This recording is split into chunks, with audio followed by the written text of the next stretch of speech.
Les terreaux, miliciens, mercenaires, mais aussi les agents étrangers comme Wassim, espions collaborateurs, complices économiques, seront poursuivis et jugés dans l'AES. L'Alliance se dote d'une cour pénale du Sahel. Compétences, crimes de guerre, crimes contre l'humanité, terreau et violation des droits humains. Infrastructures clés.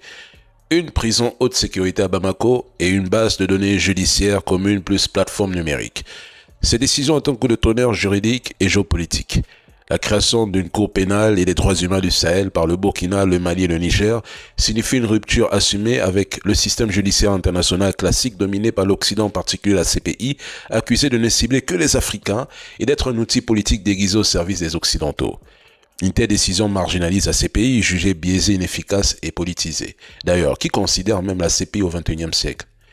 Les pays dominés, vassalisés peut-être. Désormais, les crimes commis sur le territoire de l'AES ne seront plus jugés à La Haye, mais à Bamako entre Africains par les Africains selon les critères souverains. Donc, si un mercenaire étranger, un trafiquant d'armes ou un opérateur de drones clandestin est arrêté sur le sol AES, il risque la justice locale sans immunité.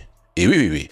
C'est un message violent à l'ONU, à la France et à certaines ONG qui ont profité des pays de l'AES pour imposer leur agenda inutile. L'AES reprend la main sur les droits humains, un domaine historiquement instrumentalisé pour imposer des sanctions et justifier des interventions militaires à tout bout de champ.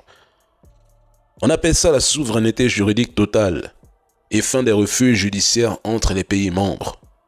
Ouais.